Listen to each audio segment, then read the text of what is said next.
welcome everybody to podcast number 93.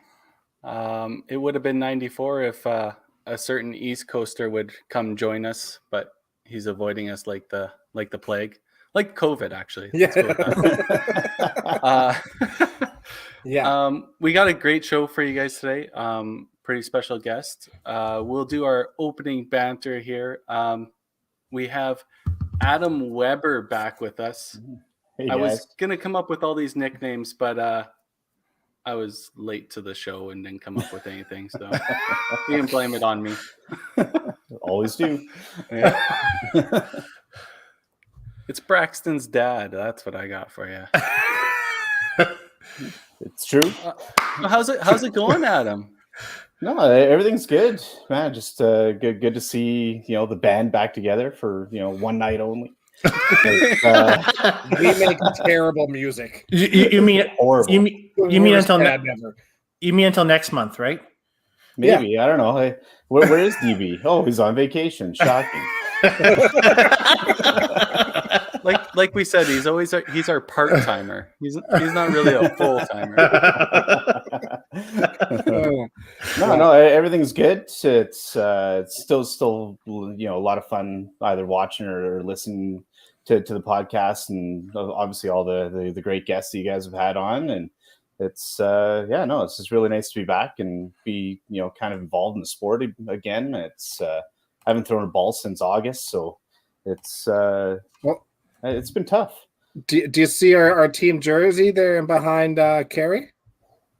Oh yes. What is it? What's our name again? The Dream Crushers. That's right. Okay, you came up with it. It's been so long. I'm aware. Have you heard of sarcasm? Not familiar. There's a good question for you, Adam. I know you were right with us from the beginning. Did you ever think we were going to get the 93 almost weekly episodes? Honestly, I didn't think we'd get to 3, let alone 93. Yeah, 3 because nobody would listen and we'd murder each other somewhere along the way. Well, me and Tim were kind of going after each other for quite a while there. So we were, yeah. That's consistent with everybody else. True story. Yeah. So we can just blame your absence on Tim, and then now our audience knows. There you go. Actually, honestly, it was the last time Adam bowled too. So I mean, realistically, Adam's bowling career. I made the guy retire. Yeah. Carrie's been trying for years. And that video will never see the light of day, so it worked out for everybody. Still, yeah. So obviously you can become a patron at patreon.com/5pinuniverse. For as little as $2 a month, you can help support us. And it's in Canadian funds now. Since Adam Weber kept bitching about it, I made the switch. You're welcome. And you can help support us bring this weekly podcast or bi-weekly podcast or whatever it turns into in the future. We're creeping up on 100, so whatever suggestions our fans have, maybe we'll implement some of them into the 100th podcast. Sound cool? Wow, 100. Wow. Yikes. Yeah. All right. So our sponsor of the week again is All-Star Bowling Sales, and we will be giving away another prize. Yeah, and I just want to say, we saw a Facebook post from Brett Hendrickson today, and I'm assuming that bowling ball is from All-Star Bowling Sales. So kudos to All-Star Bowling Sales. Please support them. That's fantastic. Yeah, for sure. So we'll run their commercial for this week, and then we'll bring in our special guest.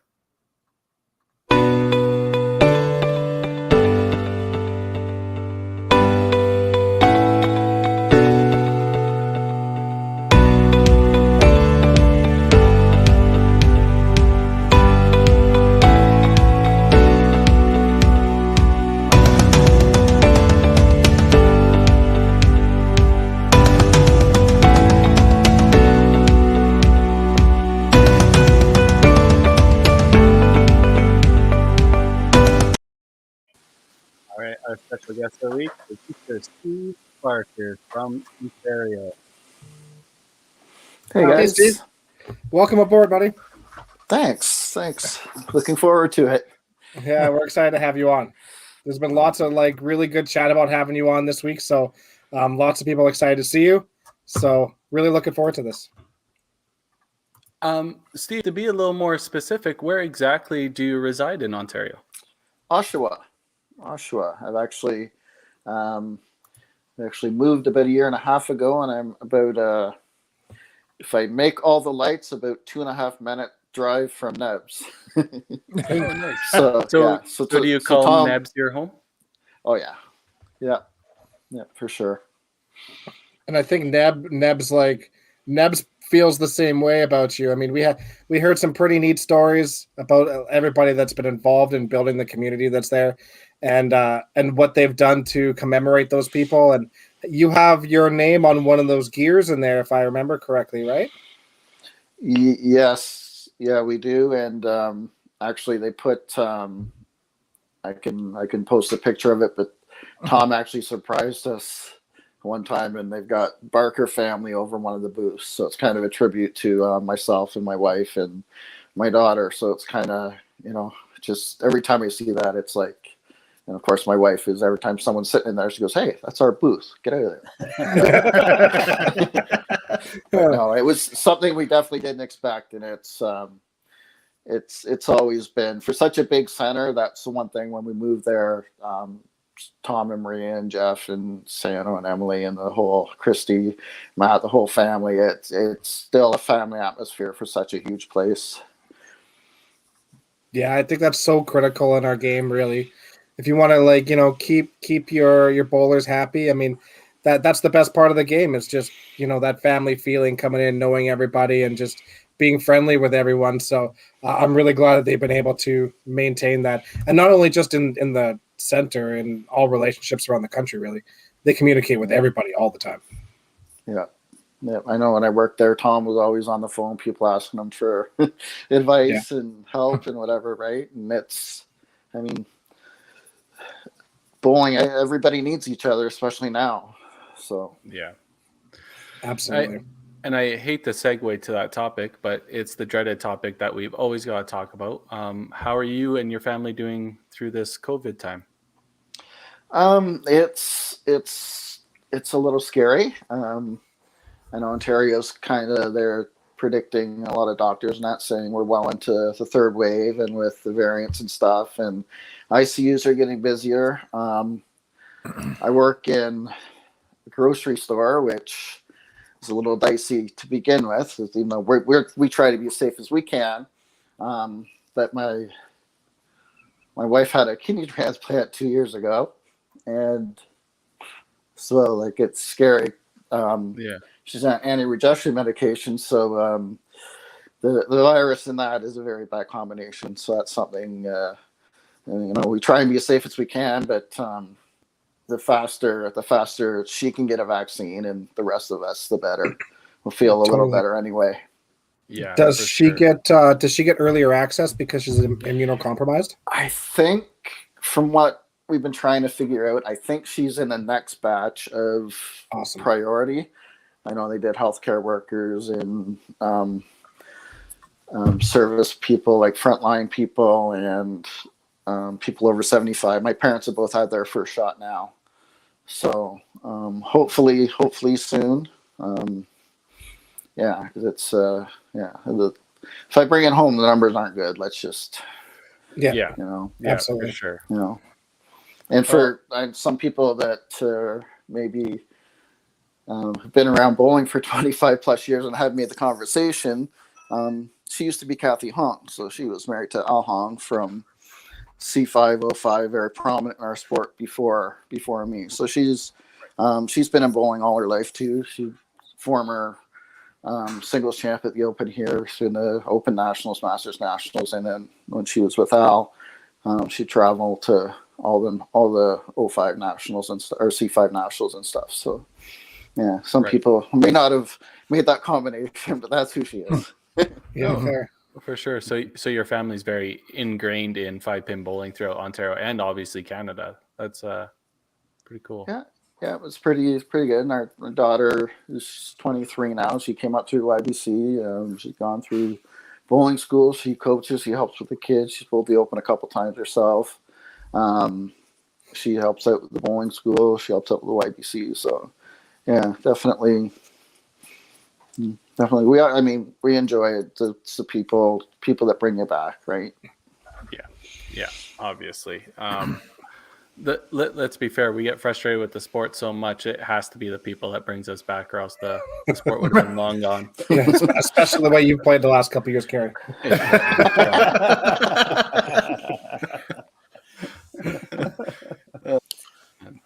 He's played the last couple of years. Well, maybe from an amateur side, maybe a little bit. So, Steve, let's start right from the beginning. What got you into bowling? So my parents both bowled, not competitively or anything. My mom, I think at one time, bowled twice a week. My dad went back and forth between 5-pin and 10-pin. They had a third of the population back then worked at General Motors, and their office had a bowling league on Thursdays after work, and it's still going today at Nebs.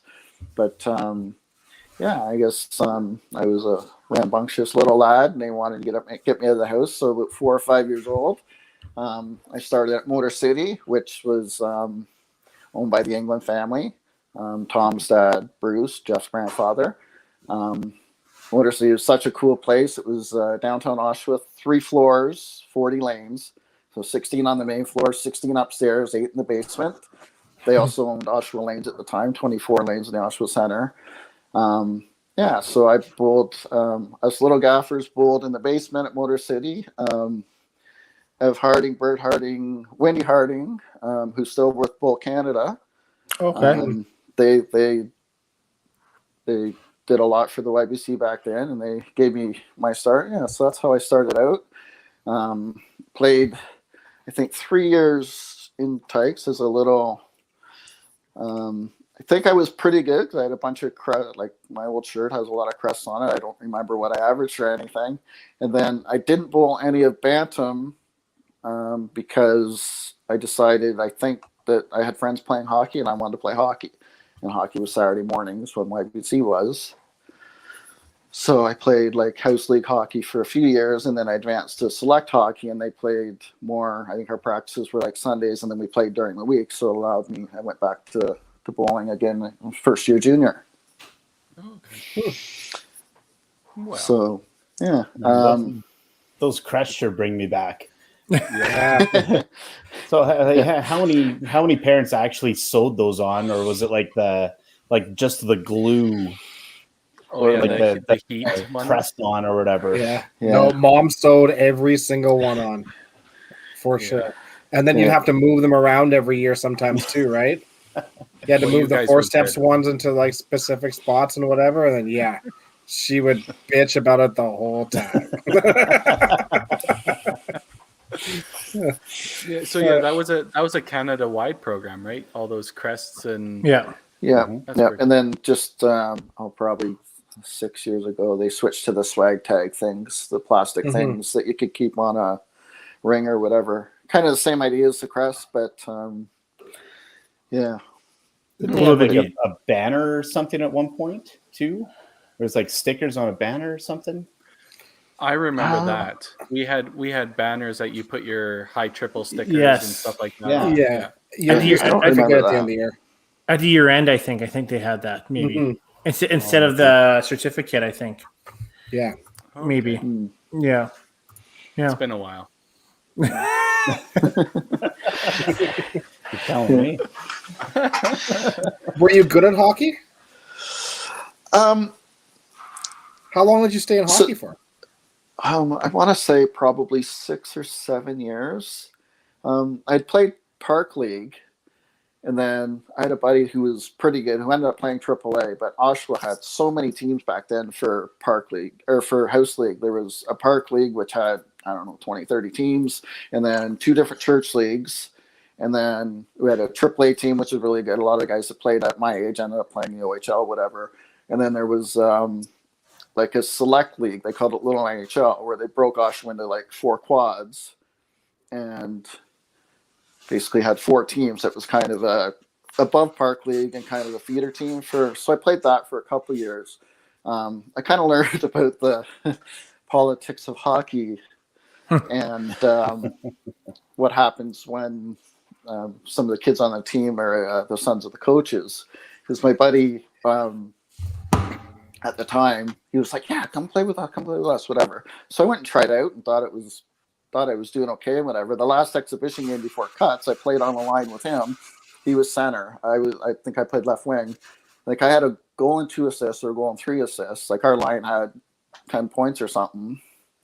And then, so I figured, oh, that was awesome. I'll play with him all year. And then I got a phone call that night and it's like, what? Didn't you watch the game? Serious? And I got cut. They said my skating wasn't strong enough. And back then I was much smaller. I actually, any baseball or hockey pictures when I was a little weak, like I was the smallest kid on the team up until I was like 7 years old, which people now can't believe. But yeah, so I went to school the next day, and one of the guys that played on the AAA team that I was buddies with, I said, "Yeah, I got cut." He goes, "Huh? You got cut?"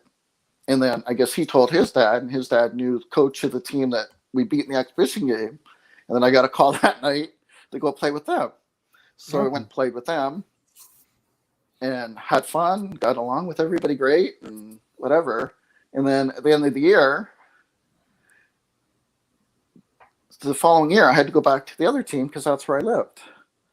And so I played with them, but a couple of the other guys that actually didn't mind had moved on, and it was like, so I played that year, and then didn't enjoy it as much. And then another friend of mine who played in church league goes, "Oh, come play with us," and it was okay, but it was kind of a step. Not that I was great, but it was too far of a step down.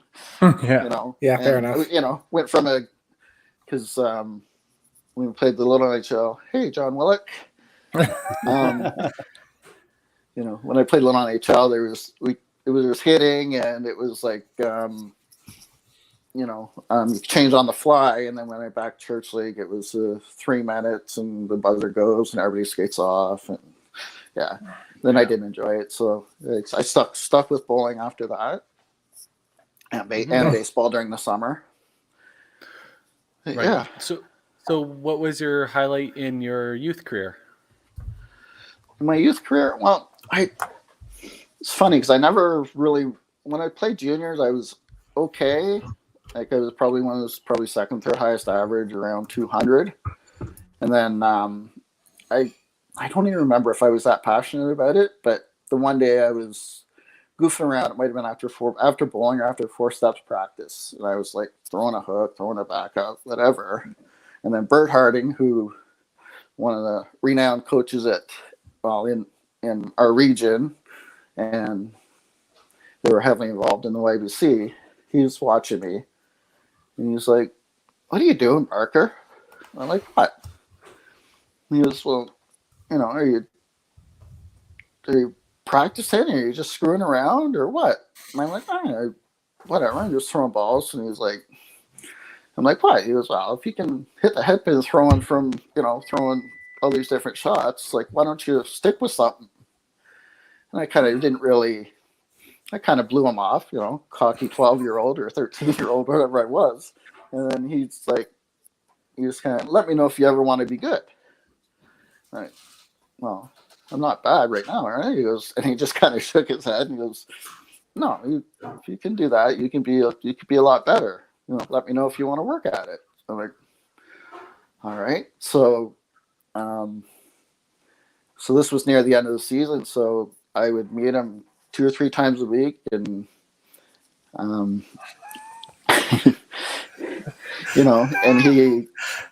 he was like, "That backup ball you threw when you're goofing around, throw that." And then he goes, "Stand at the back. Let's see if he can take 3 steps or move up to the next set of dots." I'm like, okay. And whatever he tried kind of worked. And he was like, so he taught me, where to stand, shoot the arrows, whatever. And, and like anything, I saw results, so I wanted to try harder, right?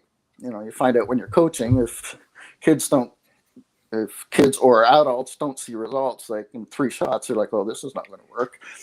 But yeah, so we worked hard at it.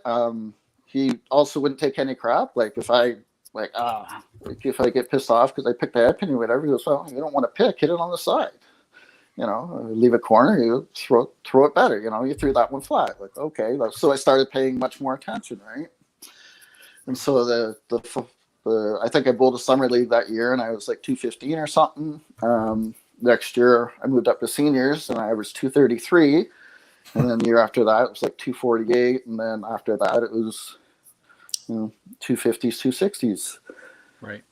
So but without him inspiring me, or at least saying something, I may have just, said, nah, I'll just stick to baseball, or I'll just stick to whatever else and screw bowling. And, so that's why when I see kids that have talent, it's hard to not try and get it out of them. Right. Because look what I would have missed out on. Yeah, exactly. I'm wondering if everybody kind of has that moment where you're like, somebody interjects or becomes a part of your growth, and you're just like, oh yes, this is exactly what I want to do. This is how about you guys? Any of you guys have one of those moments that it decided that you're going to become competitive in 5-pin bowling?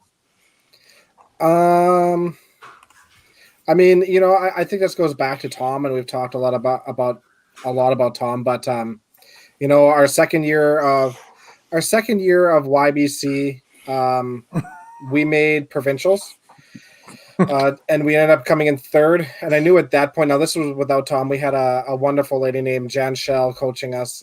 She was just the absolute sweetest human being. But yeah, we came in third, and I think at that point we decided that, hey, you know what? If we came in third in our second year, we still have another year left of this, or of Bantam. So I think that we have an opportunity to come back and win. And then I think the timing was really good. Tom was around, and he was hard, but he was very, very good. He was very structured. He taught us lots. And like Steve said, there was not a lot of screwing around. It was very structured, but he taught us how to win. So I think a combination of those two things, I think just the timing was really, really good for us. Right. And Tim, you're kind of along the same lines with Dexter? Yeah, I'm super competitive already as it is. And I actually was somewhat naturally talented, and I was in shape with everything I did, because but I was good at soccer. I was good at everything I was doing at that point.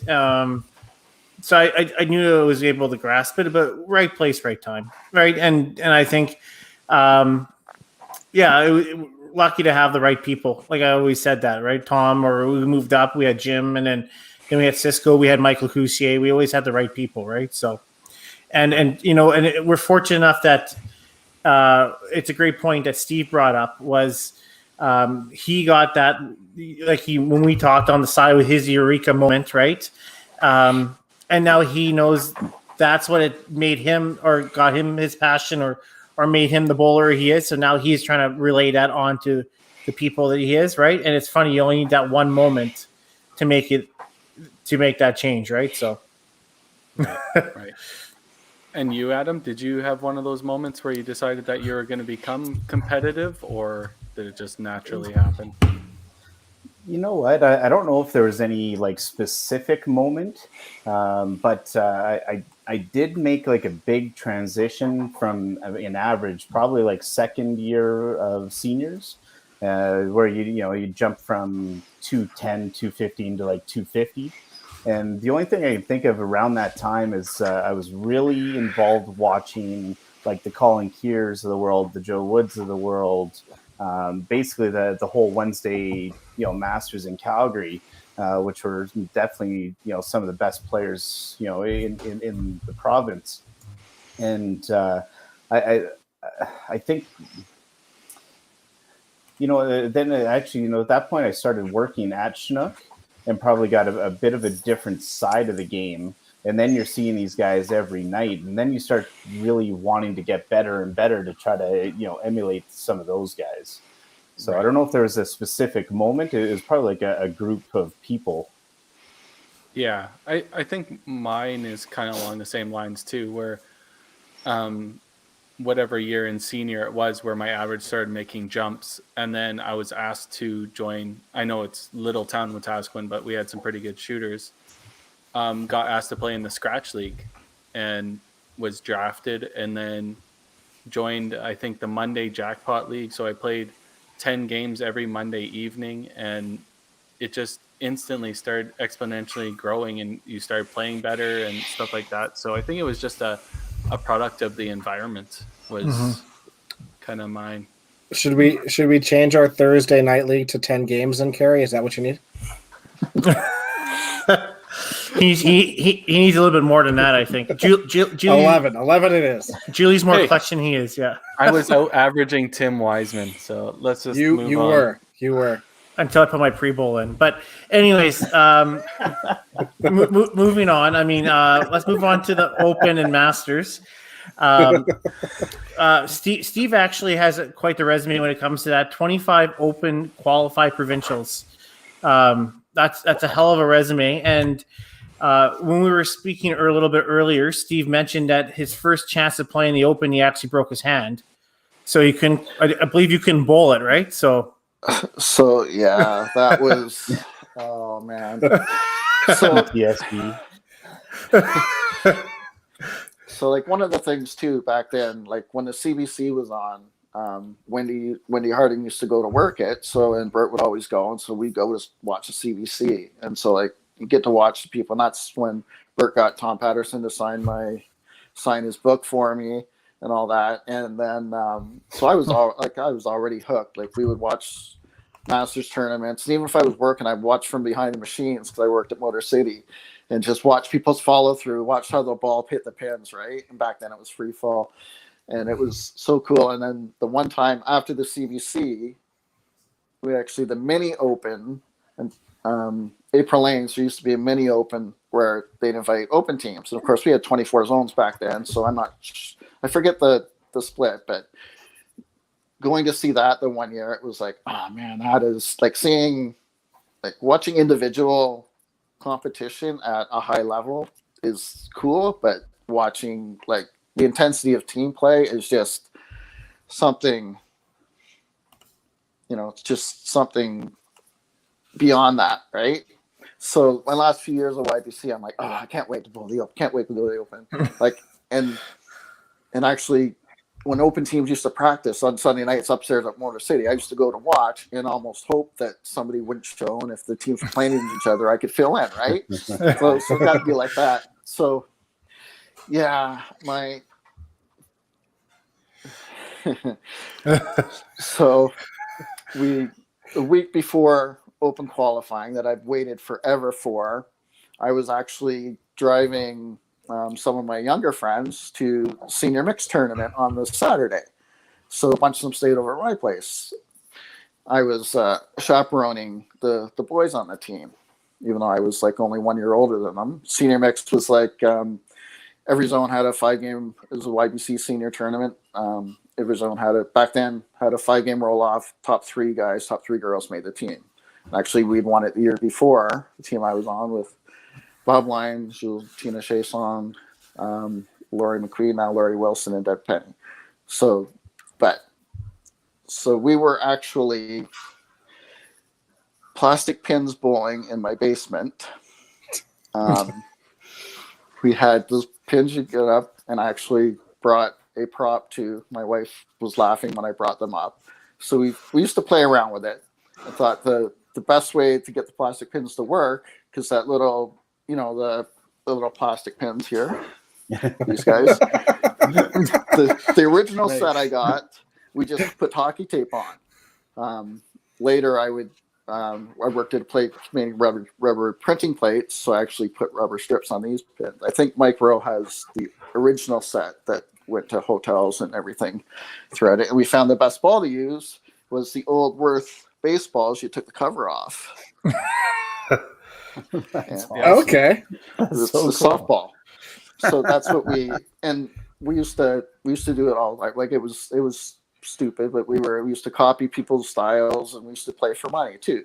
I actually had like pin spot dimensions made up for whether we were on concrete or like hard carpet or sand carpet. Like, it was nuts. Wow. That's what we. So anyway, yeah, I probably had a few beers as I was chaperoning YBC kids the next morning, but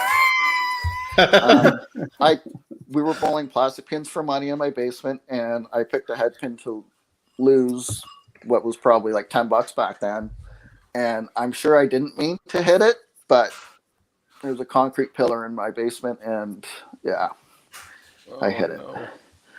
And so after waiting like 4 years for a chance to play the Open or to try and qualify anyway, yeah. Now the dumb part was, if I didn't completely break it then, there was a mishap in the bathroom upstairs that wasn't me. Someone clogged the toilet, so I had to go punch the toilet. And I didn't want to stand in the washroom, so not thinking I was probably like 220, 230 pounds back then, I stood on the side of the tub figuring that my right arm, the shower curtain, could hold me while I punched with my left hand because I couldn't hold anything with my right hand. And yeah, and I fell on it again. So, yeah. So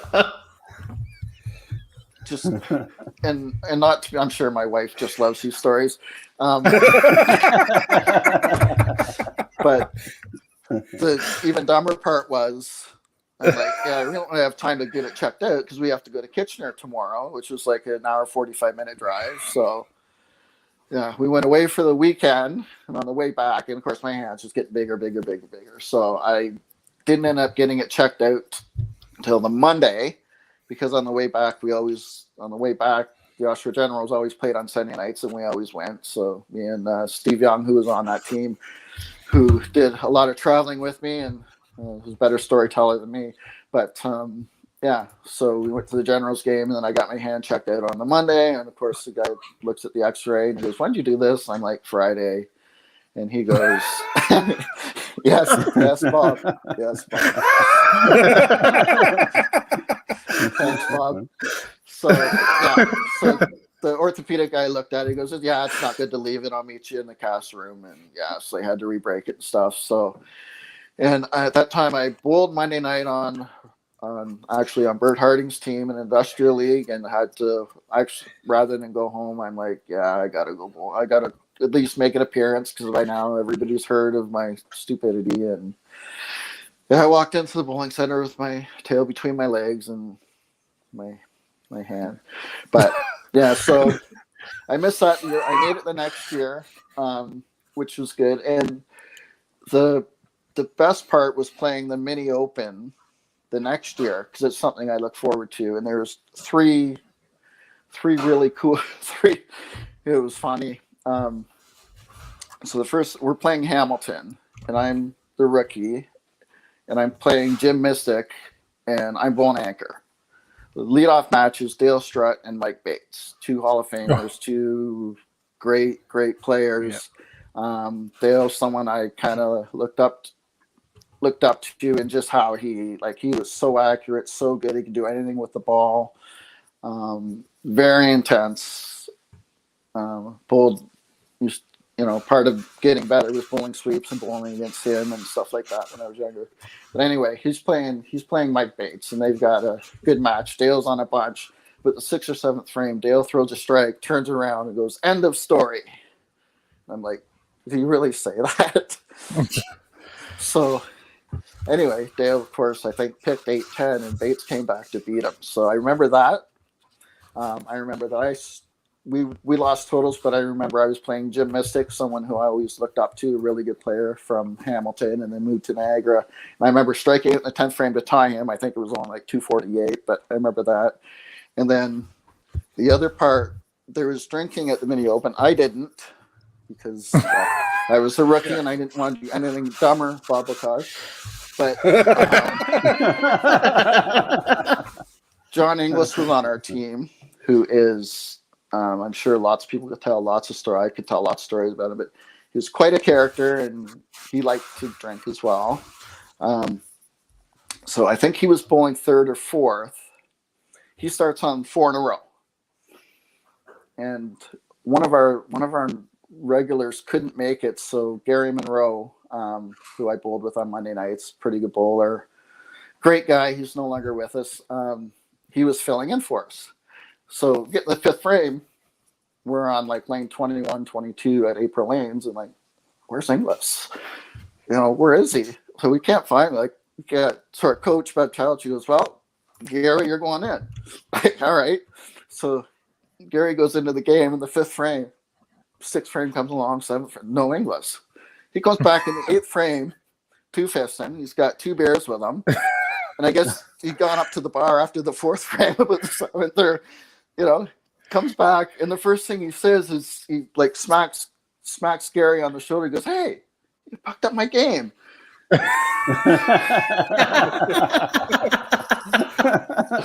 So that was my introduction to John Inglis. But yeah, the rookie year was it was good. The Open back then, I'm sure you've heard people from Ontario say 24 zones. So I'm sure with the men's and ladies be bowling, and it'd be loud and busy enough. But then when the crossover was coming, when the mixed teams were coming in too, it was just, the atmosphere was, it's a shame it kind of went downhill, because it was a cool place, and I spent a long time there. The people there were great. It's where we had the bowling school for a long time and everything. But yeah, so in my first few years at the Open, I probably had too much fun.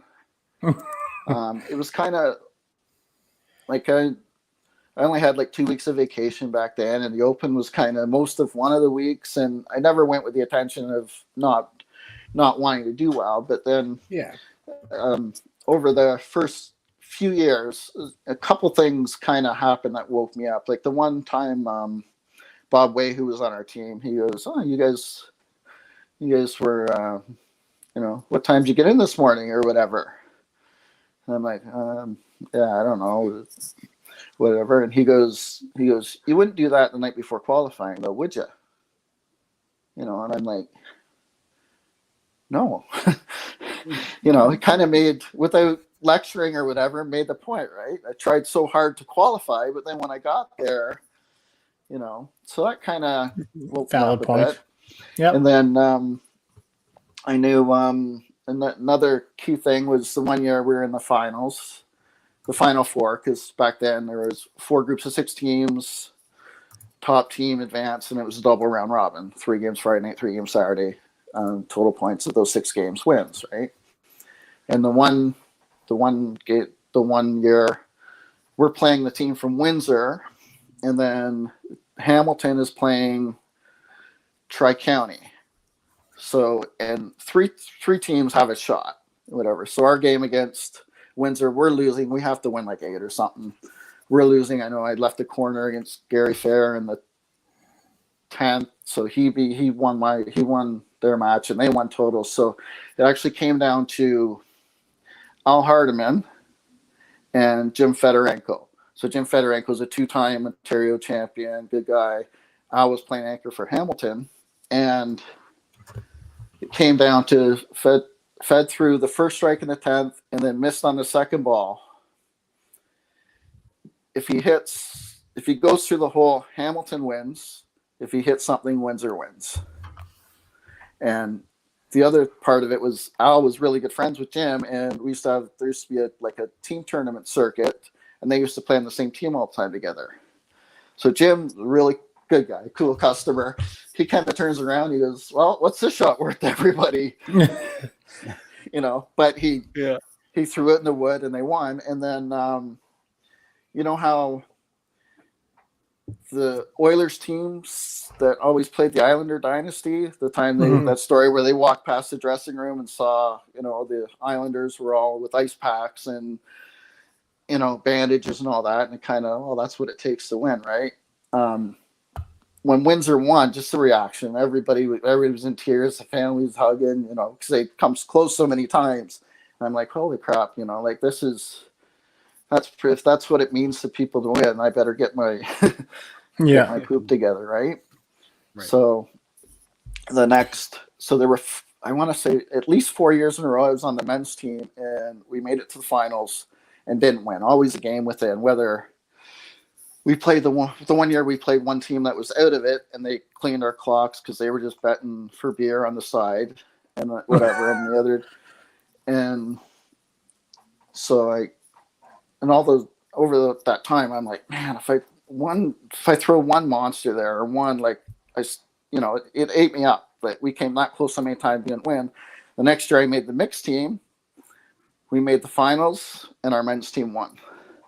Oh, wow. I was on the mixed team. We got down the last game, finished second or third, and our men's team won.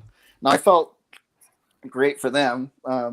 Greg Pederitis had just come to our zone. He was on the team. Dave Slapinell, a good friend of mine. Ross McNichol, who played with whatever.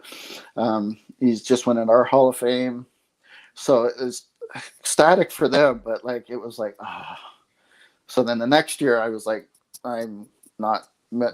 I think I won the zone the next year because I was like so determined, and then we won. And the same 4 guys were on that team, including John Inglis and Greg and Dave and Ross. But so the next year we won, and like that's where Greg Pederitis was a big help to me, because he was like, we got in the finals, and he could tell that I was uptight, right? And he's like, nothing's changed. Like you're good enough. Why all of a sudden now you're, you know. But when you kind of got a monkey on your back, right? Just a different mindset, right? I mean, his experience brought you through it a little bit, right? So yeah, because he was still joking and laughing and all the stuff he was doing throughout the whole event, right? So so that was a big kind of learning thing, and from that point on, I played. It's funny because I always enjoyed team play better. Like in those tournament circuits, I always generally played well. Our teams played well. And that was the other time. The year we won, one of the teams in the finals was the team from Thousand Lakes, and 4 or 5 of those guys used to drive 45 minutes to play our Thursday league. So like Ian McLean, Doug Stewart, I think Paul Brown, Kevin McGill, guys that I played team tournaments with, you know, and all of a sudden you're playing for a shot, and you guys know what that's like, right? It's you know, both teams want to win. You just gotta give it your all, and you know, have a beer afterwards and say good job. Yep. So, Steve, I actually went on your Facebook and I creeped you out a little bit, and I know because you have a lot of knowledge you put on Facebook. Back in I think 2013, you put the 23 years of your open teammates. Which I thought was really cool because none of us have probably done that in our past. Figure out who our teammates are. I know Desher's been terrible about it. Not a clue. But I mean, like, just quickly looking at some of the players that I'll quickly name off. I know that Dave Slappendale, John Greenlee's on here today. Ian McLean. I know Pederitis, John Inglis, Mike Herbert, Jeff Stevens, 2-time master singles. I know Steve Greensides is on here as well. Jeff England. We have the list here. You know, Mike Wood, Dale Strutz, a bunch of really great players on there. Which one do you think is the one you enjoyed playing the most? And it doesn't have to be because of friendship, just maybe just because of the experience playing with them. Oh man. Yeah. I have updated that. It's funny because I started doing it, never really made a big deal of it. I kind of did it for my own, and then somebody else saw it and they're like, wow, that's cool. You should post that. I'm like, well, you know, but it's just looking at the list, it's so, you know, it just brings back, you know, and I've added a couple of years since then, but it's, you learn from so many people. Like Mike Wood, I only bowled with him once. That's Greg and Mike.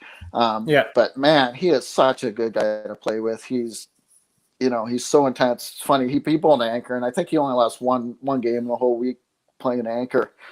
And it would just be like, he couldn't look at the board. He would just be, what do I need? And I'm like, okay, if he throws a double, you got a match, whatever. And whatever I said, he would do it, you know? unreal. Ernie Tatarin's on there. He played. I bowled some team tournaments with him. He was a really good master player in Ontario. We used to actually, after our Thursday league at Nebs, we used to go down to the convertible lanes at the front end where it's 10 pin and set up the 1-7-10 with the 10 pins, because you could pick your formation, and we used to play best ball doing that.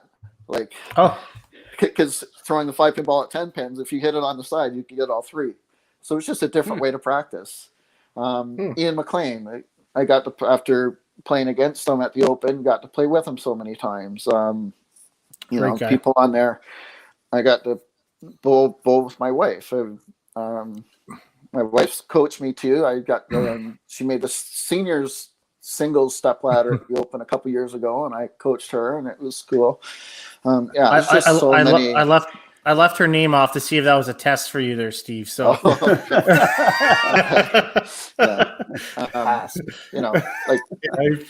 John Honeyford's been a huge influence, right? He's bowling historian. He used to be really, really good. He's just had a hip replacement. Hopefully, he can come back bowling, because there's no one more passionate. Anytime I'm going to go practice, if he comes out with me, he's just so smart technically. Steve Greenside's, you mentioned, just one of the he stopped bowling competitively at a young age, but just so talented and so smart. Jeff Stevens, just a little quirky. He's like a natural. He'll say the strangest things, but good guy to have on a team. And he's just sticks, right? Sticks. The stick man. Yep. Yeah. Is your goal to like name everybody on this list so you don't leave anybody out? No, it's just you don't want to leave anybody out, but they've all, everybody on there in any capacities made a difference. But I think that's a see you, Dex. Am I back? Yeah, you're back. I think that's a testament to the community, right? I mean, that to me is always the greatest thing about the game, is just the friendships you make and whatnot, and the fact that you're sitting here listing off every name and like the impacts they've had on you really exemplifies what bowling is for us, I think. Yeah. Crazy no Tom England. I know Tom's played, and you never played with Tom, but you played with Jeff, right? So I actually coached. I didn't make it the year that they both. I would have loved to played with them, but I got lucky enough to coach them. Tom, if he'd taken it more seriously, he still bowls once a week. He used to bowl twice a week. The industrial league I used to bowl on Monday nights when I was just at a YBC. I'm sure we probably flip-flopped high average a few years. I'm sure his name's on there like 20 times now. So who, you can be unbiased here, who's the better England, Tom or Jeff? Skill wise, in their prime, because both are past it, right? So they're really close. Jeff's game's actually changed a bit. It was uncanny when I hadn't seen him bowl for a long time. But I hadn't seen a bowl for a long time and saw him. He was almost a mix between his uncle Santo and Tom and his dad. Okay. So like his mom's brother Santo, and it was like uncanny. But it's hard to tell. Like, and I don't know why. Like, I'm not sure why Tom never bowled more seriously. I heard a story. I don't know if it's true. They used to have like a winter prize tournament. There used to be all kinds of like tournaments. Used to have a 3-6-9 at midnight every other week and all that. And I heard a story once that Tom won something and somebody made a comment about stealing his customers' money or something. And no, I don't know if that's, but knowing Tom, it's like Tom's just so laid back and, but seeing him play the Open for the first time, it was cool. It was cool coaching him and Jeff. Yeah. Steve, the Englands gave us their personal, that they wouldn't get butt hurt. They wouldn't kick you out of the center. You can name which one is better. Switzerland. I'll We piss see Jeff you off and I'll say sidestepping it. Santo. Oh, Santo. Good choice.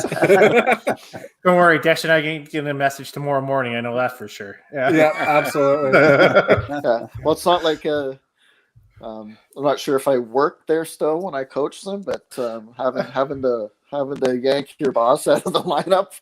Yeah. Yeah, for sure. So segueing into that, coaching obviously has become a big part of your bowling career and stuff like that. So you want to walk us through some of your provincial wins for coaching in the YBC side of it? Yeah. Coaching was I started when I both seniors. I used to go down the basement Water City and coach the Tykes a little bit until I started going to more tournaments myself and doing other things, and Saturdays got too busy to do that. But when we moved to Newmarket, we were there for 5 or 6 years. Gord McLeod, who unfortunately passed away, great guy, Diane McLeod's husband. We helped.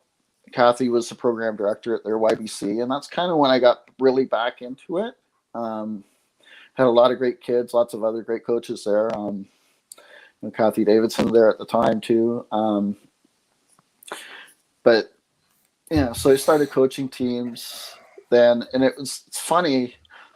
I was hesitant to get my level 2 now competition because I never wanted that kind of backup for the Open. Like a couple times I made it. It was because it was out of sheer desperation, and I kind of was like, I've made it quite a few years now. I don't want to jinx myself and get my level 2 to. Yeah. But then when it came to the youth challenge and stuff, it became there were kids. Not that there just wasn't a huge list of coaches. And not that I thought I could do better than the coaches I had, but I wanted to give them options, right? And so that's kind of how I got into youth challenge teams and that. So I coached some YBC teams at Stella. And then when we came back and part of the reason we got into it too is my daughter was old enough that she started bowling when she was at Stellar. And then when we moved back to Oshawa, we picked up at Nebs. And it was funny because it took a while before I ever was on coached a team that won. And, and it's kind of, when you have talented teams and that don't play as well, you kind of question what you could have done, what you could have done. But yeah, so the first, actually ended up being on coaching teams 4 years in a row that went to nationals, but that's all we had a ton of kids at NABS, right? And so a ton of kids to choose from. So kind of a lot of talent there. The first year was cool because it's kind of a team I wasn't really expecting. It was a senior boys team, and they just pulled well and clicked. And the nationals that year were at NABS, and a couple of, we don't get to go. Yeah, if you don't get to travel, though, the next best thing is being at home where all your family and that can come and watch you. But yeah, so it's just been fortunate to have lots of great kids and lots of great parents. Like the one youth challenge team I had, that we won the provincials and got to go to the Ontario Winter Games. We won silver at the Ontario Winter Games, but like we had a really young team. We had no expectations, and they just they bowled really well and got together. Like my Nicholas Humphrey was bowling anchor at 13 years old at the Youth Challenge Provincials. And it was pretty cool. But again, it comes down to kids and parents and everybody kind of being on the same page. Youth Challenge girls team I had a few years ago, it was a good team, a really good team, but two of the girls were 18. I think one was 17, one was 13, one was 14. But they got along really well. So we won the provincials and got to go to the Winter Games. And when it came to rooming arrangements, it's like, okay, you guys have 2 rooms to choose from, or they got 2 rooms and had to split up. And I'm like, okay, you guys, do you want me to dictate? Because like, I didn't just didn't think the 17 to 18-year-olds would want to stay with a 13 to 14-year-old, but I didn't want 13 to 14-year-olds to stay together. And the one girl, Mary Grace, who now is playing softball on a scholarship down in North Carolina, she was like, we'll figure it out. We'll look after it. I'm like, okay. And that's where I think having people that play other sports competitively helps too. You get, especially team sports. So we got to the Winter Games in Aurelia, and we're staying at Fern Resort, which is an expensive old place, like just a classic old, that should be in movies or whatever. And I'm like, okay, did you guys figure out what you're going to do? Because I was worried, like, parents, because they couldn't stay there, so the rooming arrangements. And what they decided was they were going to use one room for their packing and everything, and then they were all going to sleep in the one room together. And I'm like, how cool is that? Like, for you would have thought that, the older girls wouldn't want anything to do with the younger girls or whatever, right? So just the leadership they showed there, that was just in awe. And that year at the Winter Games, we lost our first 3 games, but they stuck together, never paid up. And I've got a screenshot of the standings after each game, and we ended up winning 7 in a row and then ended up winning in the finals. But it was like just leadership. But like 3 of the girls on that team, I think, pitched fastball. And and it just the competitive nature in that was there, and just the leadership they showed. So yeah, it's always a good experience, working with the kids, and a lot of it is communication with the parents and stuff. And I think that's where those of us who have had success either bowling or have a reputation for having had a little bit of success coaching have it easy, because the parents give you some slack. But whether it's I've coached my daughter a bit in ball too, but like, you've got to lay out the ground rules before you start, as far as the parents, as to what their expectations are in that, and then hopefully they let you do their job, right? Totally. I think that's a good idea. Weber, what do you think, Weber? The next open team that we all make together, we're gonna put all 6 guys in one room together. You guys do it at every cash tournament. No, not anymore. Not since we're a little less poor than we used to be. No. We just get the room beside you to make it loud and obnoxious for you. It happens. No, but I think that's a really good point, Steve. And honestly, you're right. That leadership is huge. But having them decide to all stay in the same room together is huge for building chemistry for that team. That's fantastic. And playing fastball is one sport that truly, really translates well into bowling. That's for sure. We know a few people that have played fastball and then switched into bowling as well. And yeah, it's really interesting. Well, go ahead, I was Steve. just gonna say, if you can get along and get rid of the hierarchy on a team or whatever, and like go in with everybody kind of being of the same value, I think that makes a huge difference, especially at a kid's age, right? And it's funny, and especially with the youth, they pick up on their parents so easily. Like, whether the parents that get, really excited, and that all that does is, that makes the bowlers that much more nervous, right? It drives me nuts when parents are yelling like 2-3 frames in a tournament, relax up there, slow down. Like, It's the worst. you've had like 10-15 minutes to practice, and you sat for 10 minutes of announcements. Like, let them get their feet wet, let them relax. It's funny because all my parents say, how are you so calm? I'm like, well, I'm not, I just have to be. Inside you're running out every shot they throw, and the numbers are going through your head on the, but but I wish all parents could realize how much their kids pick up on on their emotions, and if they're going squarely and they're all excited, you can't expect the kids to be calm. Yeah. It's tough, right? I mean, like, well, I mean, it's no different. I mean, but Adam might be a good person because Adam, people don't realize, Adam took a bunch of kids to nationals back in the day for YBC. So Adam, parent interaction is the hardest thing for YBC, I do believe. I mean, I think that's the hardest thing. Coaching the kids is one thing, but parent interaction is the toughest. Adam, do you have anything to add into that? Well, realistically, parents are probably one of the biggest reasons why we lose so many coaches, because of that exact reason. And I was really fortunate. I took 4 teams to YBC Nationals, just basically out of YBC. And we had, for the most part, a pretty core group of parents that were really all on board. And like Steve said, I had a bit of a backing in the game already, so I think I had a little bit of extra leeway with those parents, and we were succeeding, right? So once success is there, basically parents are fully on board. But if your kids are struggling, the parent will be the first person to come down and basically talk to you, or they'll start yelling at their kid. And like Steve said, like the kids pick up on absolutely everything.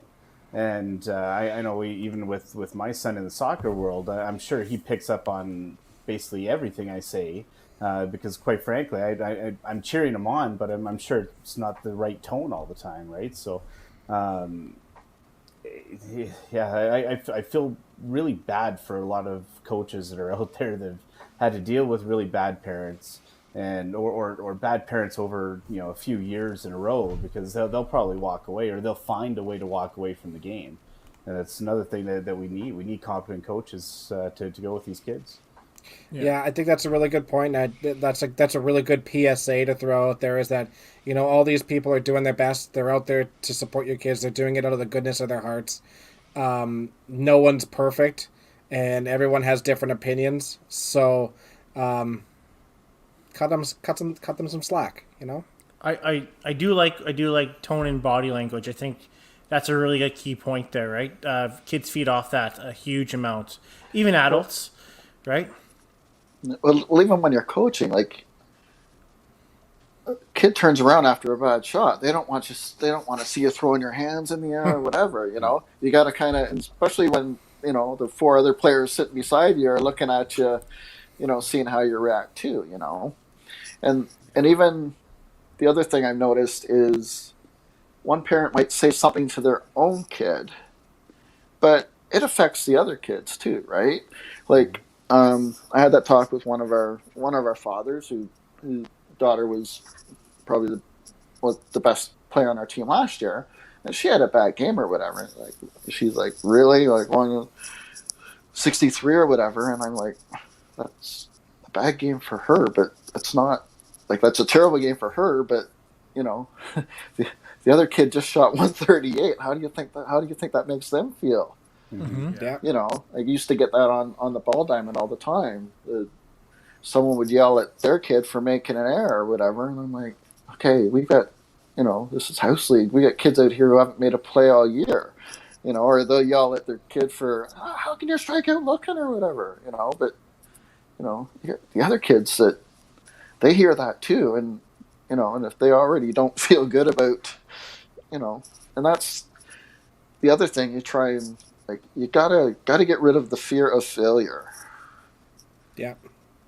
That can be the biggest, if you're going to go down swinging, like, go down trying. Don't be afraid to mess up. We all mess up. And that's kind of, I think that's a lesson I learned too in baseball and in, right? You make an error, you boot one, you got to flush it and move on to the next one.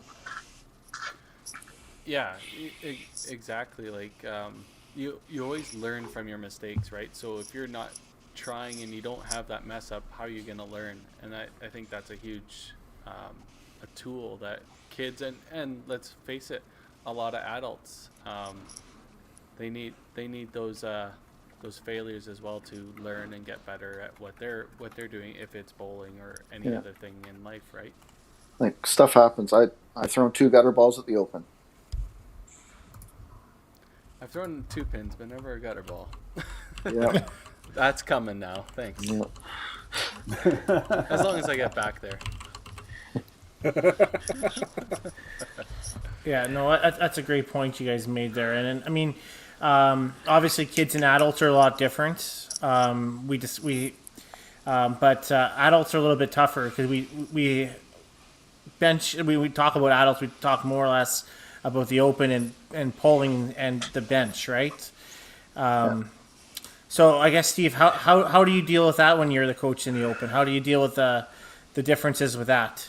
So I'm a little different because I actually love playing the bench, especially as I got older and like the grind of a whole bunch of games got harder on my body. It's like playing the bench. I'm kind of a cheerleader or whatever, and like if you go in, it's a fun challenge, right? You have to get that mindset out that it's a demotion or whatever, because it's really important. I've coached men's teams, I think men's teams are probably the easiest as far as coaching in the bench because there's usually less of a difference in the level of the players you're dealing with. So I know the one men's team I coached, Mike Leclerc started calling me Captain Hook, but it's like I'm not going to let.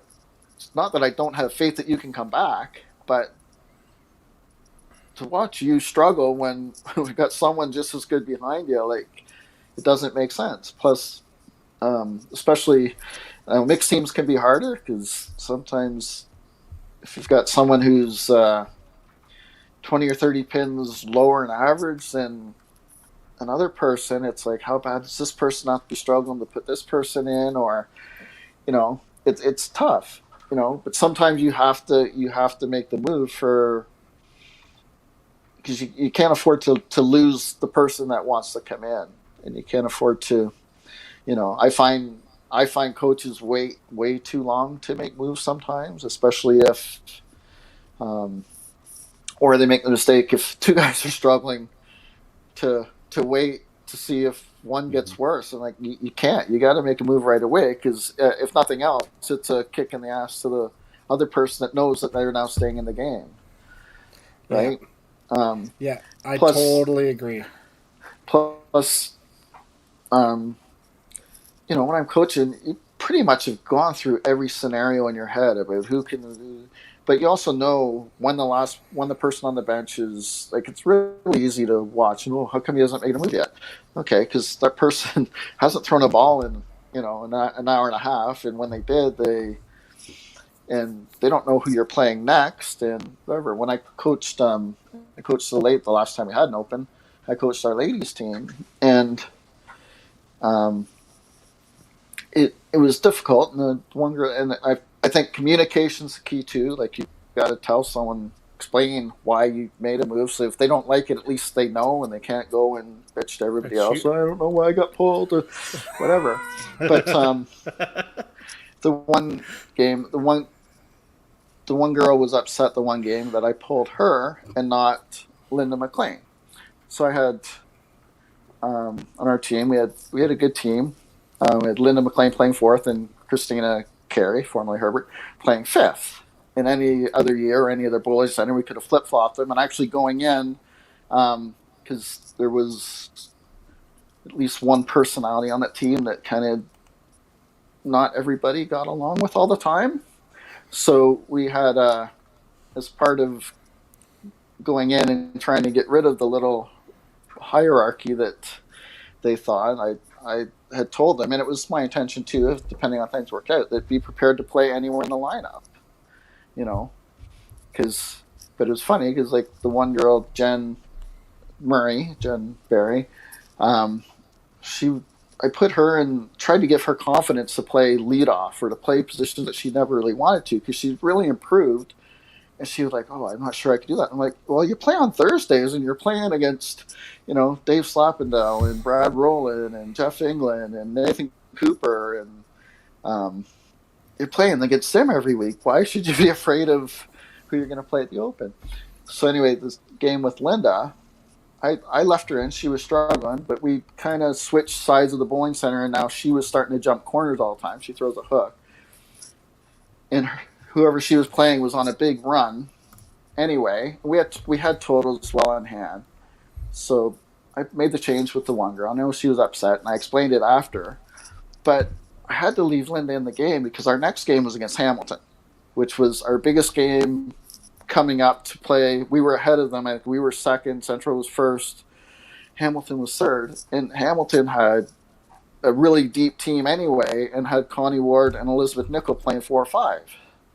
So it was more, I had to get Linda, we had to figure something out for the next game.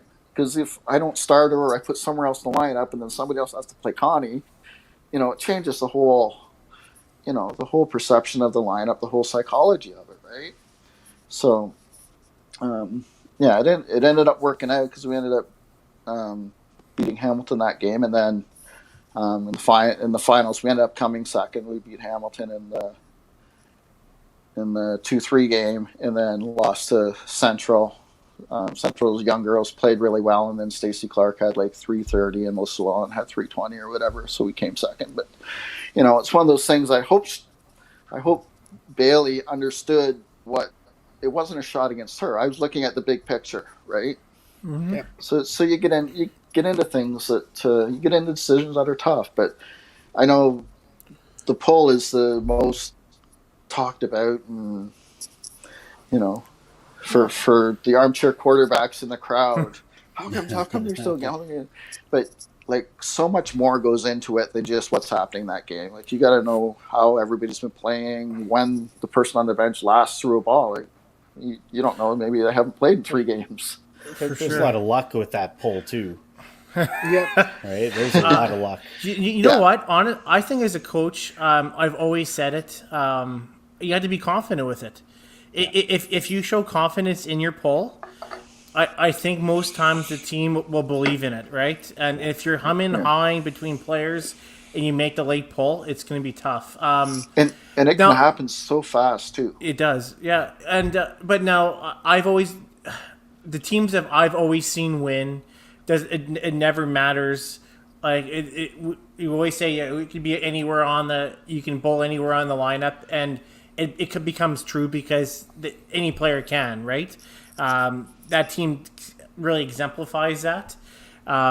But yeah, it's crazy. I don't know, but I still believe that on certain teams, certain bowlers always have certain spots already kind of prerequisite, I guess, right? Like for example, like you think about Adam. Adam's always going to be near the bottom, right? You think about Dex a lot of the time. Dexter's always going to probably be. I would bury Adam in 2 every time. Be near the top. But it's funny though because we speak about that. In 2017 when we won, I think Adam only played 1 game as anchor, provincials and nationals, right? And we lost that game, and we kind of harped on him about it, right?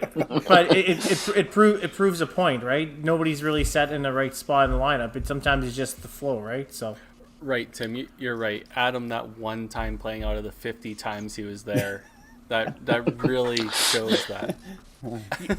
Adam is an anchor player and always you know was. What?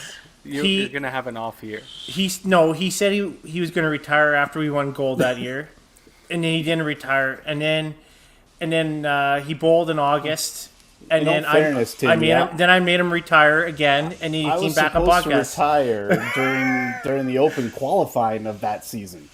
After I threw that perfect, I was supposed to take my shoes off because I was never supposed to do it. Yeah. Right? But I got a real good question for you, Steve. It kind of goes with kind of similar to what Tim was going through there. How do you manage egos, especially of like a high quality type of a team? Say a Masters team, you have us 4 knuckleheads and say I don't know Lynn and Seth.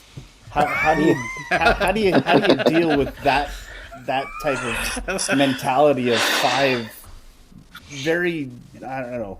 What do you want to call it? A-type males?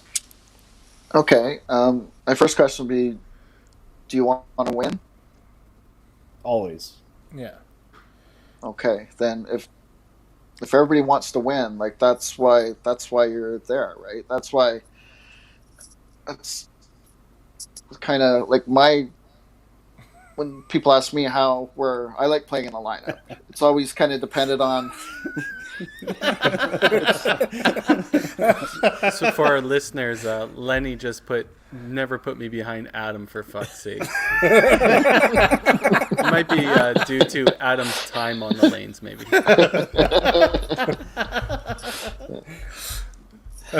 Sorry, go ahead, Steve. No, I was just gonna say, like, get to a point that at that level, like, if you want to win, you got to be able to do what it takes, right? Because you get to that point, the Masters team's like an all-star team, where your normal league team, you're all probably playing anchor. You've got to find a role. Like I always looked at it. Where do you want to play? Like, where do you need me? Where do you need me? Like on mixed teams, I often ended up on the bottom or in whatever. On a men's team, like I said, I love playing the bench. I just want to win. Like you get there enough times. Like other than when I really, really suck, then I kind of have an idea what my own stats are or whatever. But like the years you win and the years you're in the hunt, like you shouldn't even know what you're averaging or whatever, right? You're just there because you want to win, and you play with the same guys enough times. Like look at my list, and whether it's Slappendale or Ian McLean or Ganem or Greenlee or whoever, like we've played with you play with enough people enough times. At some point in time, people are going to struggle. You've got nothing to prove to each other. You just go with whoever's going, right? You just want to win. Yeah. So I think you're. Am I gone? Can you hear me at least? Yeah, we can hear you. Yeah, you're absolutely right. I think you got to put the ego aside. I look great there. You got to put the ego aside for the team. You're right. It doesn't matter where you play, and if you're playing poorly, just be positive for your team and whatnot too. And if somebody else is playing poorly, don't beat up on them. They're trying. They want to do well too. So, there's not the worst than nobody wants to suck, and when you suck, you suck. You don't need anybody to tell you. Exactly. Well, I mean, honestly, we tell each other all the time. All the time. In the open, we get pulled. It's like, well, yeah, you sucked, man. Like, but okay, I'll throw this one at you. Say we play the Open, and actually it's 2019, and we won, but it's me, Adam, Dexter, and Bradley Ticat. Right? We've all have experience. We have two rookies, Curtis and Michael, who are good players. Right? But do experience automatically get us set in the lineup, or does it matter that? Does it matter? Should rookie does that matter at all? For me, like, and I know some zones, and I've heard them say like the sixth player in qualifying always is automatically on the bench. Or like, why not start with what you think is going to be your best team if you can, right? So it kind of depends on the schedule, right? I always wanted to get a rookie into the lineup right away, right? If you've got two, it's get their feet wet, right? But yeah, like I know my first couple times we open, it's like, okay, feet, come on, start. Like, the first couple balls, you're so excited, you're so wound up.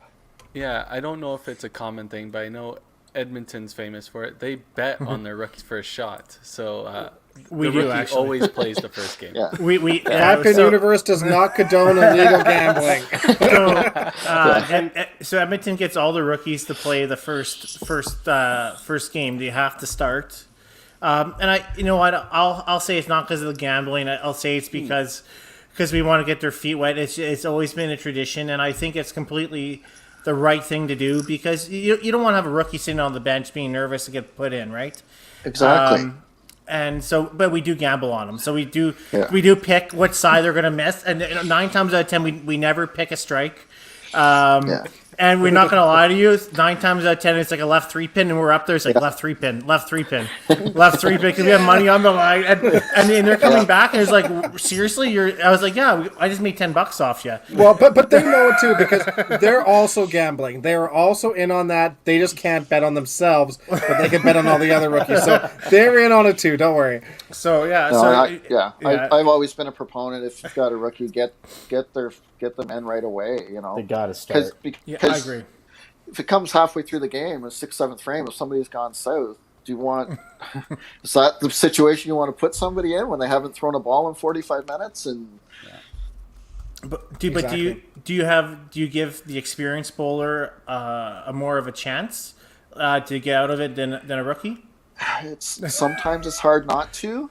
Now, Yeah. you know, you'll hear, oh, he's not going to pull so and so, he's not going to pull so and so. Yeah. But if someone's told you they're not confident playing, they want to be in the middle of the lineup, they don't feel confident playing 4th and 5th, and if they're not confident 4th and 5th for a whole game, how do you put them in the 7th frame when totals are close and they haven't thrown a ball and they've been sitting for an hour? Yeah, It's like you have to kind of, you know, you want to.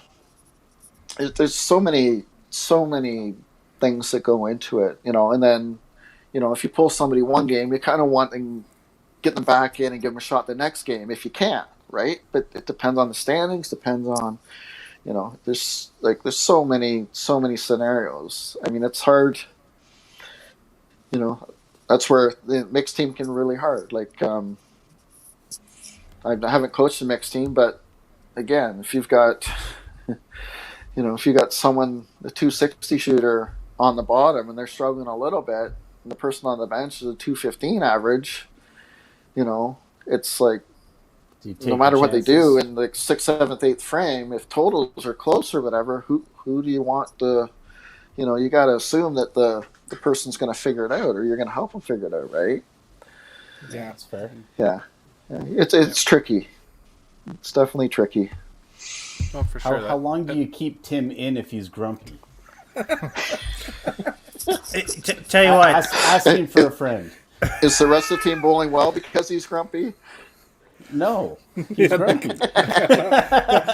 If you know Tim Grumpy, no. I'll be honest with you. The one coach kept me in way too long, and I pulled myself.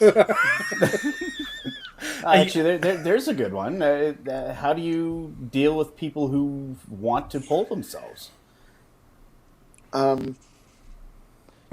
It depends. If it's something you are almost considering anyway, and the downside isn't, but if it's somebody that you kind of think you need to stay in the game, then you kind of meet them at the back of the approach and you say, I don't care what you're feeling, you know, get your head. Wow, Casey. Casey knows very well. Casey makes Tim ride the behind. You got to suck it up, right? Sometimes, Yeah. like, and again, even on a team, like, body language is huge. Like, I pulled when I was coaching the ladies. Christina can be a little demonstrative, and she had a couple bad frames, and she was, you know, going for a little walk and smacking her leg after her first ball, and I'm like, okay, we're in good shape here. The rest of the girls are starting to get a little nervous. Like, I need you to get it together and get in control and show some leadership, right? You know, like That conversation's really important. And I think you're right when you're saying that it depends on the situation. You're right. Everything depends on the situation. But I mean, if you're in a position where you need that person to stay in, that conversation is really important. Pull them back. Be like, hey, this is why I'm not making this change. This is what I need from you. We need you to succeed right now with the rest of us. Whereas, you know, if you're not, or you are considering that move already, and that person is already saying, hey, just pull me, and his attitude's already that crappy, then you're you might probably as well. better off. Yeah. So, if you had a choice, if both are bowling equally bad, Who would you rather pull, Tom or Jeff England?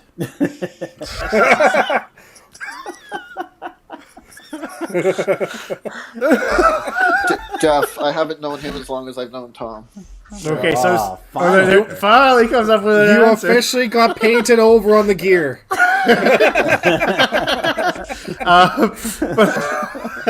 But I do want to bring up while we're talking about coaching. Back in 2016, you were given the 05 Ernie Rogie Grassroots Coach of the Year. How did you feel when you received that award there? So that was cool. That was cool. So, have to be nominated by your association, and the other cool part about it was the semi-annual meeting, and that year was in Oshawa, which I attended because I was on the 05 board. Plus, a couple people had hinted that I should really go, so I kind of suspected something might have been up. But and then Dave Post presented it to me, and he's always been kind of one of my mentors through coaching and through the bowling school and everything else. So, yeah, it was pretty cool. But I mean, you only win stuff like that if the people you're coaching perform, right? So, a lot of good kids and great teams that won stuff. So that kind of puts your name out there. Well, yes and no. I mean, I filled out those forms before, and you've probably seen them. You're only good as your bowlers are indicative to how good the coach is too, right? So you had to give yourself a little bit of credit there, Steve. I mean, double gold in Regina for YBC. 05, you challenged provincials and Ontario Winter Games champion. 23 years as a pro or tournament coordinator at 05 Bowling School. Competitive coach evaluator. You put your time in, man. Obviously, this is a huge thank you for all your great work, and so I think you need to give yourself a pat on the back, right? For sure. Cheers. Yeah. Congrats. Well, it's again, if people didn't take that time with me, whether coaches, all the people I bowled with, all the, proprietors, whether the Englands, Tom, Jeff, Maria, Christy and them, and Gord McLeod at Stellar, when you have an idea to do something, or can we bring the kids out, and they're like, yeah, go ahead, right? So they're investing in their future and in you. So without them doing it too, you don't have that chance. So, and like I said, it's a family affair for us, and we love it. I love it. I get more, especially now that I suck bowling. I get more pleasure seeing, and it doesn't have to be winning tournaments or seeing kids win tournaments. You see someone who averages 85 throw 150 for the first time, stuff like that. It doesn't just have to be the elite level. It's seeing, and that's why sometimes I get choked up doing high scores, whether it's do that, because to see the kids accomplish something and see how they feel about it, it's nice. Mm-hmm. Yeah. I know we kind of have a set out agenda, but there's something I want to hit on with you, Steve. Is you're a big 10-pin fan, are you not? Yes. Yeah. So, in fact, we used to. Oh, I was going to say. We used ahead. to, going back to when it was on ABC every day at 3:30, when we bowled YBC back then. My last year YBC, we could bowl two different leagues. So we bowled Friday after school at Motor City and Saturday afternoon at Oshawa Lane, and then a few of us would rush back to watch Chris Schenkel and Bill Burton Jr. on ABC Wide World of Sports. So yeah, Right. So me and you are probably the only ones on this podcast that have Flow Bowling accounts. What part of what Flow Bowling and the PBA have been doing as of late do you think, I guess our side as 5-pin bowlers, the WCBT or the club tour events or something like that, is there anything you could see that maybe we could institute on our side of things? I like the features and the interviews on Flow too. It's not just like I was watching the Masters today, the USBC Masters today. It's kind of like on the right track, and that's kind of seeing that and then seeing what you guys did. That's kind of how we got into with John Cresswell, and I think Kevin Berg may have brought it up at one of our ad hoc meetings about streaming and just trying to, like, it's so easy to do now to get stuff out there, right? Yeah, for sure. Who's your current favorite 10-pin bowler? Oh, geez, that's a tough one. And, There's you so many. have to pick. No sidestepping this one. No sidestepping this one. It might. Oh man, it might be Simonson. Just because I never know you. Plus, he's intense and he can go off a little bit sometimes, which I can relate to. Yeah. And but you never know how he's going to throw. Like he is so versatile. You know, you'll think, oh man, everybody else is hooking, he's going to hook it, and then he'll just throw right up, you know, the second board or the second arrow, right, with urethane. Yeah. So, Yeah, exactly. so, And yeah, but there's so many. They're just so talented. Yeah. And he also won throwing a backup ball, which a lot of people don't know. Which is and even the highlights of him throwing it back up to make the 2-8-10 is just crazy. Like it's just what the average person has no idea what adjustments they can do and the stuff that they can do with the bowling ball. Yeah. Yeah, for sure. He's a two-handed too, right? Yeah. Because that's the only way that you. Yeah. We bowled a 10-pin spring league one time, and this is super off topic, but I bowled. I averaged about 180. It was the only time I ever played 10-pin, and I threw back up the gut like I was bowling 5-pin, and that was with one-handed and whatever. And I have no idea how I did it, but it absolutely destroyed my 5-pin for a year after. Because the only way you could do it is to kick your hips out to the side, so you made room for the ball to come through, and complete disaster. But yeah, backup's fun to play in 10-pin. It's weird to see, but it's neat. Yeah.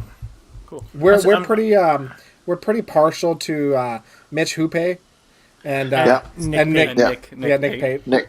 Pretty. Yeah, I watched Nick for half a game today. He's actually playing pretty decent. He's looking to make the cut. Yeah, he's done pretty well this year, actually, with everything going on. Yeah. And actually, I'm not sure how he's doing. I think he's there, but like Zach Wilkins used to play 5-pin, and I think he bowled two-handed when he played 5-pin. And his dad Rick was actually a really good 5-pin bowler too. He played the Open several times. That's cool. Interesting. All right. So sorry for that offshoot there. So we'll move on to our maybe not our last topic, but you have some pretty good ideas about rule changes or format changes. This is right up Dexter's Rulebook corner. Dexter's rulebook corner. So the first one is the penalty for fouls. I want to say like 15, 20 years ago, I can't remember his last name, Brian, I think he was in Ottawa, had a 5-pin bowling website, and they had message boards where people from all over the country would go in and chime in. It was kind of before Facebook, right. and I kind of threw it out there then, and I just got lambasted. And I'm like, well, I don't see why. I would love to see the penalty for fouls just be a lost ball. Not to copy 10-pin, just to few reasons. Kids, if a 7-year-old kid's shooting at corner pin worth 2 points and he averages 75 and trips and falls over the line, why should he lose a fifth of his average on a shot that's worth 2? Yeah, you know, right. And then from the optic standpoint, you know, we talked about 10-pin. You know, picture someone throws a shot that should be a winner. You know, runs it out. Yeah. You know, he's your winner. Or someone misses and someone wins on the bench. It's like, you know, and all the excitement and everything. It's like, oh, wait. He could foul. You know, like, come on. It drives me nuts. And actually, I saw it once at it was called Plantation then, but Bolorama West. Someone had a match won in the Crispy Crunch tournament that Bolorama ran. Like, it was a good cash tournament. And the guy had the match won and thought, well, I'm not going to foul. So he tried to throw from like halfway the approach, and he hit a smudge mark or something and fell face first. Wow. And then I couldn't tell. I was there. I couldn't tell if his hand went over the line or not, or touched. But his opponent said it did, and it caused a huge. I'm like, he already won, and he was only shooting a corner. Like, so Yeah. the only argument I've ever heard against it, if someone needs a mark in the 10th, or they've thrown. Thanks, Bob. And I'm trying to think whether it was. I think I know who it is, but I don't want to, in case I'm wrong. No worries. But the only argument I've ever heard is if you punch a head pin in the 10th when you need a mark, you could foul on purpose. Or if you Right, throw. and get a full pin deck. So Dave Johnson just messaged he doesn't like it because you could do that on purpose. So 10 pin, I believe, has a rule. All you have to do, if it's deemed to be on purpose, you get an additional foul. Or if you could even in a match play scenario or head pin or whatever, I don't want to get too complicated, but in a match play or head-to-head scenario, the person the opponent has a chance to decline it, accept the foul or the result of the shot. That's the answer. That I completely agree with. When Tim and I were talking about that earlier, we were discussing it, and you're right. The only thing that I have against it is the chance of the additional foul. You know, you need 27 points to win, and you punch in your first ball in 10, and you step over to foul, so you still have a chance at 30. That's the problem with it for sure. But if you have the option of declining the foul like it's football, flag on the field, pick it up, whatever. That's the solution to that problem for sure. Yeah, I don't mind. So that. that's my and again from a competitive standpoint, the optics of it just looks, I think it looks amateuristic. If Yeah. wait, we can't give you a trophy yet because someone could foul, even though the scores are already there. And having worked with kids a lot, and there's nothing more demoralizing than some kid losing 15 points for going over. Right? You mentioned lost ball. What's the difference between lost ball and dead ball? So a lost ball is a gunner. It counts as a 0. Okay. A dead ball is a rethrown ball. Okay, so It why just not doesn't just count call for it a anything. lost ball and have it as a 0 rather than minus 15? Well, yeah, Right. that's That's Exactly. what his argument Yeah. is. So Exactly. even if you foul, it's still a 0. So what does it? What does that matter? I don't understand the connection to a foul. But and any rethrowing. pins you hit would be reset. So you But if you count foul, 0. it's an automatic 0, right? Right, but you still get to throw your second ball. Ah, I see. Okay. But a So you could lost still ball, have a any pins chance you to started spare, with are right? reset. So I someone, see. I mean, I there's see. got to be some honor in it too. Like golf has things that the players should, and curling. If someone burns a stone, the other team will say, "Don't worry about it." Like it's got to be a little bit of honor too. The other thing it could eliminate as well. It happened in our open qualifying with Jeff's live scoring. Someone really wanted to play on the mixed team and not be in the top 6. And in the last ball of the last game, saw that they had more than they wanted and got a foul on purpose to put them on the mixed team instead of the. I'm not even using genders because I don't want to signal anyone out. People around here will know who it was, but yeah. Right. So it eliminates that too. Yeah, I think it definitely makes sense, like you said, for qualifying or certain events. But in most of the WCBT events, well, I guess I shouldn't say most, half of them, the Regina and the TPC, you handshake in your match play once because you don't risk a Right. foul. You just handshake because the match is over. But technically, it's not over because you could foul a bunch, right? So I think that's kind of the honor system. You're not going to foul. Let's just shake, get the match over with. But yeah, when you're adding scores and like that, you got to finish the matches, and that foul possibility could change a lot of things. I don't know. I don't mind that change at all. the kid thing is interesting for the Yeah. kids. But That's the one that bugs me the most. Totally. Seeing it, could there be like an age minimum that fouls would actually count towards a score or something along those lines? To be honest, you can make it for, you can probably change the rule for each event, right? This was gonna be my point before, and that the biggest struggle that you would have with making that rule change nationally is that what are you gonna do with the scoring systems? That's really the biggest problem. Is, I mean, some of them I'm sure, Cubica might be able to update that, sure. Steltronic might be able to update that, but there's a lot of older systems out there that won't be able to, and that'll be the biggest hurdle to overcome. Outside of that, I don't have a problem with the rule change, me personally. But that would be the hurdle for sure. But all that can be manually corrected. Yes. Because in most circumstances, it would be a full rack and a scoring change, right? Yeah, exactly. I guess in Pro Score, you just hit the reset button, put on a halt, and go. But yeah. Yeah, I understand. Like you said, there could be some team fixing or stuff like that, or intentionally fouling. But yeah, you draw the penalty or whatever you want to call it, and your opposing team or opposing player can either accept it or deny it. Yeah. I really like that portion of the rule. That's the one that solidifies it for me, for sure. Yeah, that would be a little bit of a learning curve for the existing, just purely 5-pin players don't understand the foul rule from 10-pin and stuff like that. But I don't mind it. And I actually think the rule must be the same in duck pin, because I believe that Walt Brooks did that. I believe Walt Brooks did it in one of the club tour events. He came up and punched a head pin and thought that he could use the duck pin rule and get a foul on purpose. Oh no! And I think Herbert had to Walt.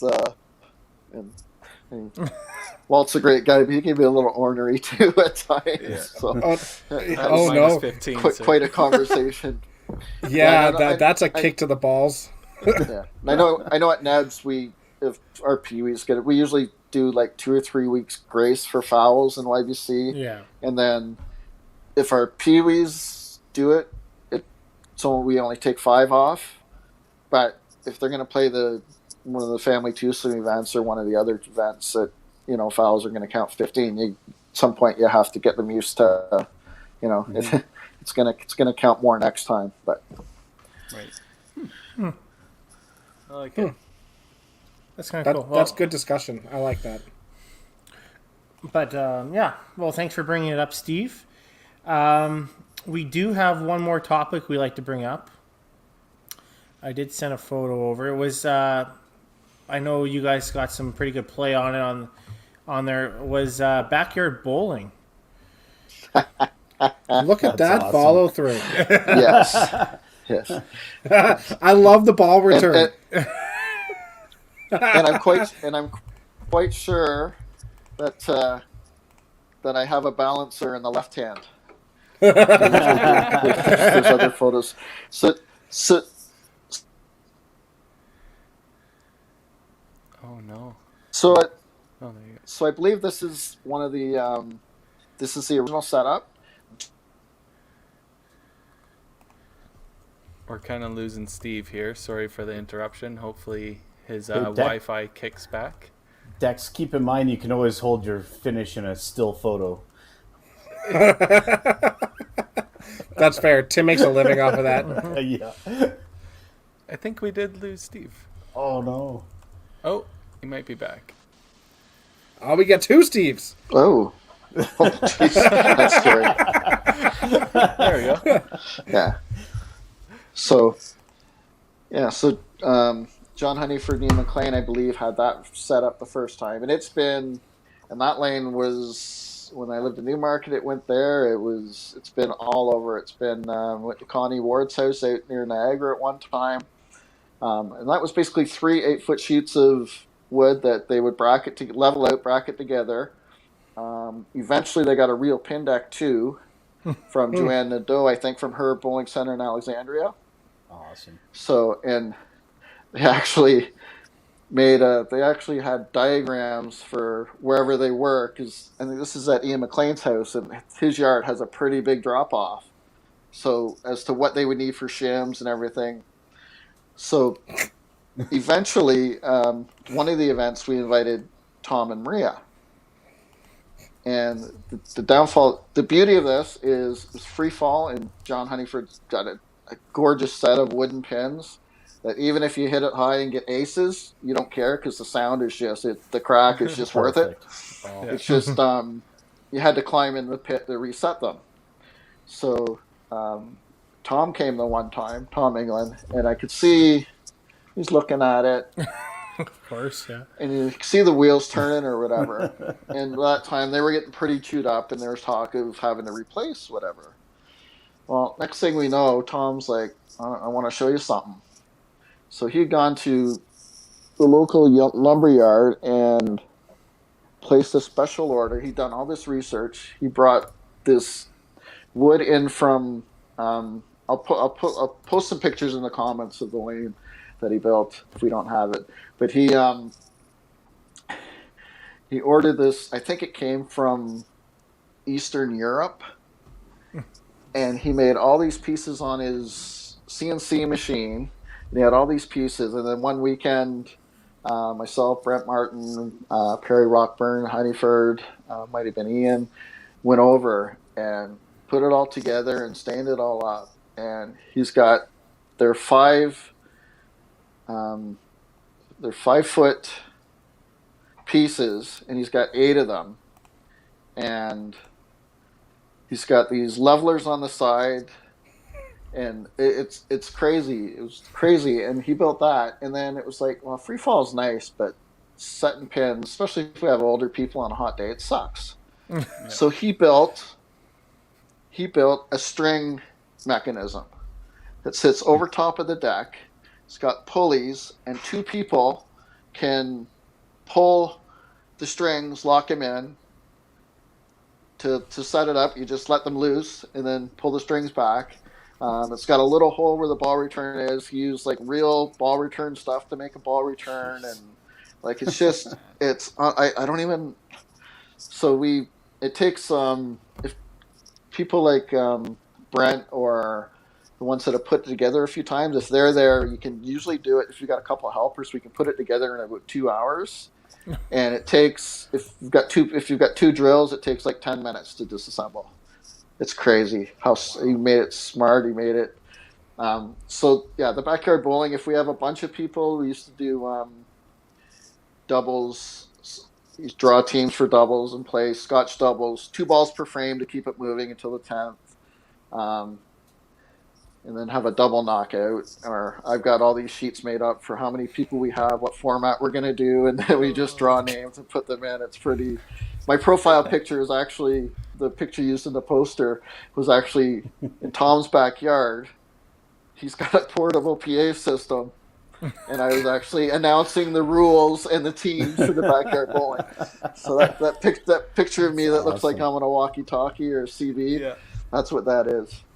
Oh man, That's I amazing. remember there was a similar setup at one of the nationals. I want to say it was in Hamilton. Then I'm going to say And- that was Ian and John's lane, because I'm pretty sure they Okay. took it there at the Holiday Inn or something in Burlington. Yeah, And I it's remember throwing. it's been. I threw 2 balls and I was asked to not bowl anymore because I was The sending pins pins were- just flying. So you Yeah. felt at home then. Yes. Well, it took about 42 minutes. So I had to set up and everything. Right? Yeah. When I lived in Newmarket, we had a big fence in the backyard, and we, for jokes, because they also had a set of duck pins, we set duck pins up, and somebody had to walk around the block because Canham or somebody that throws hard sent one of the pins over the fence and onto Bayview Avenue. We set up candle pins, and Adam was our pin boy for a day. Not true. We had the kids doing it. We did have the kids do it. It was like brilliant. I was going to get under there. Come on. Got to do that again though. Absolutely, so much we do. fun. Yeah, we just got to open up again, and then we'll go ahead and do that. So there is a little bit of I guess, while we were talking, there was a little update for Ontario. Apparently, all of Ontario went to gray. Yeah. Steve, can you elaborate? What does gray mean for Ontario? I didn't see that. I think gray means lockdown. I know the premier was talking about it again because his fear was everybody getting together, everybody ignoring instructions and getting together over Easter weekend, and Yeah. As Yeah. of Saturday. Saturday at 12:01 a.m. yeah. So that that sucks if it affects bowling. Yeah, And it's for 28 lockdown for days. all of April. Yeah, someone just messaged me lockdown for all of April, which That's crazy. that's like it's tough for all the businesses. Like I know Neb's just got the ability to get up to 50 people, and that was only because they allowed restaurants to go to 50 people. And so, like, Maria was on the phone with the health department, like, right away. Like, okay, I pay for my food license and that. Does that mean, like, well, like, but, yeah, I know it's hard to look at every business individually, but, like, for huge places to have, like, the crappy little dollar store in the plaza where our store is can get, like, 13 people in there. And, like, how can you have more people in there than Neb's, which is like 8,000 times larger? It just Exactly. it's frustrating. Yeah, for sure. Yeah, it's same thing here in Alberta, right? We're in the same situation. Robert just commented that we'll end the Pro League. Yeah, essentially, since Northern Ontario is obviously part of that, our Thunder Bay and our Timmins teams will be lumped into that too, right? So we literally won't be able to start the Team Pro League stuff for Five Pin University either. So, which really hurts. Yeah. And I think for Alberta, I think Premier Kenny's going to be on tomorrow, but they're not expecting a full lockdown in Alberta. But who knows what they're. Yeah, I anytime mean, he it's shows going up, on. it's not good news. Yeah, exactly. There's no way that's going to be positive news going on for sure. But I saw so many people making comments like, "Oh, they're going to roll back restrictions." Like, what are they going to do? They opened step 2 and they opened up libraries, Yeah. Yeah. and Roll then their back numbers the- went through the roof. Stop reading people. That is clearly the message we're trying to send here. Like, I don't get it. Hey, have you noticed that case numbers seem to spike like 3 days before a long weekend, though? Okay, hey, have you noticed that? Like, I Well, don't they've know been if it's spiking like for a little while, but today Right. was really bad. Yeah. But it's happened every long weekend. There's a big spike, and then so I don't know. Yeah. Yep. Well, mom's getting her vaccine tomorrow.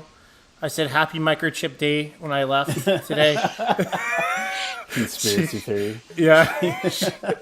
she told me to go pound sand nicely, so. Hey, I Brett, like the name.